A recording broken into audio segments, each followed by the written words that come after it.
It was New England's high water mark of the past couple of seasons. It was Week 7 and 19. Brady, Darnold strip sack. Kyle Van Noy recovers, gets up and takes it back for a touchdown. The Darnold struggles would continue. And he's picked by Devin McCourty. And, of course, it turned into a bit of a meme with seeing ghosts. Well, that defense had a lot of people seeing ghosts and stars and nothing good. Brady, a great performance, a touchdown to Philip Dorsett. And the Patriots won that one 33-0. They were 7-0. A year later, obviously, the stage and the stakes were completely different because that was where you call it the beginning of the end of a dynasty. Well, I mean, it feels like it's a bit of hyperbole, but it's hard to argue what's happened since. New England 8-9 since, even though they pulled one out on Monday night. We'll wait to hear from Bill and Cam with their thoughts on the victory. Big culprit's been the passing offense. No team's thrown fewer touchdowns. Only 4 teams have averaged fewer yards per pass attempt. We are joined now, as we are each week, by Ryan Clark. And Ryan, the Patriots for so many years were the standard bearer in the AFC. And as we take a look at where things stand right now, Pittsburgh's got the 1 seed, but Kansas City are the reigning champs, and until anybody knocks them off, I imagine that they're the team you see and most see as the best in the AFC. What is it about them, even when they play close games, that doesn't shake your belief in who and what they are?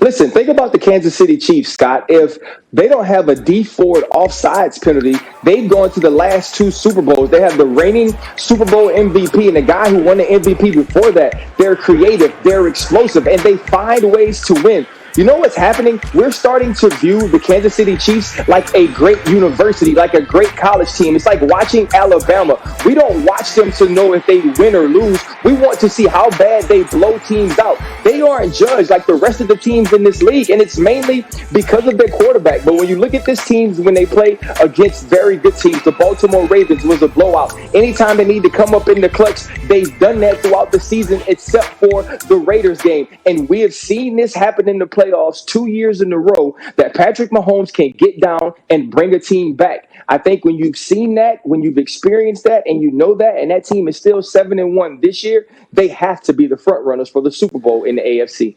It's a great point you make, Ryan, because like Pittsburgh played down to its level with Dallas and they win, but you say, okay, you're 8-0, and they find ways to win, and they've been stressed more than maybe an 8-0 team perception-wise should be. But you, I believe, think they're the team that presents the biggest roadblock to the Chiefs long-term. Why is that?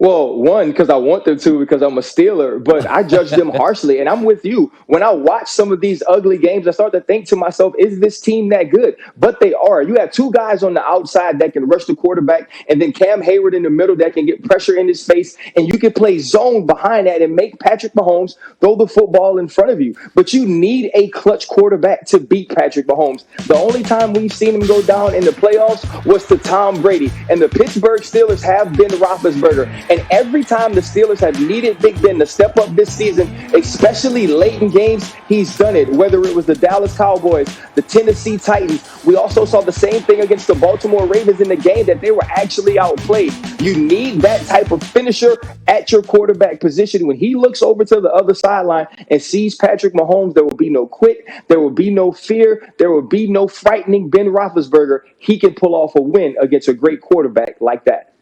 Which team would be giving you and me side-eye right now saying, wait, we're right here. Who would be next in line?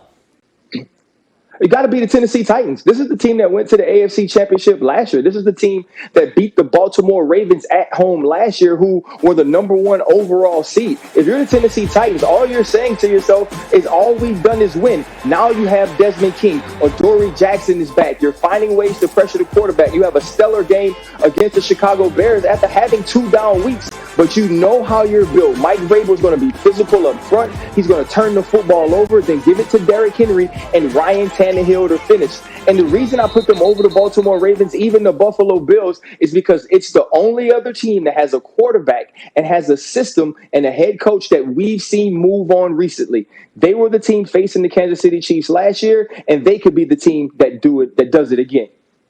You know how much I enjoy talking football with you, but you also know the way America thinks. And right now, I'm sure they're wondering what I was when you sat down. Where's the fireplace? We were so familiar with your fireplace. I'm concerned about what's going on right now, Ryan.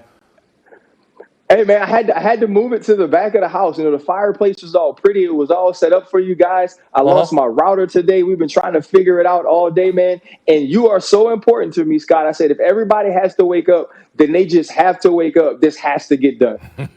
Well, my apologies to the Clark household. Please tell them that we're grateful for Dad's time and their hubby's time, and everyone can go to sleep, and so can you. As always, I appreciate you, my friend. Well, man, have a good one. All right. Got router problems. Got to sort that out. We got to fix this coronavirus SEC issue because it's massive impact all around. LSU, Bama, typically the game of the year in the league. LSU's already lost 3 times. Might not even be able to field a team as they try to avoid a 4th Saturday in Baton Rouge. They've got an outbreak within the program. They've already pushed the game back to that December 12th landing spot with the Gators. This one sounds pretty dicey. After reports Mississippi State had to pause activities, came word that with positive tests and contact tracing, they wouldn't have the minimum number of scholarship athletes for their game with Auburn. So that's been moved to everyone's open date, December the 12th.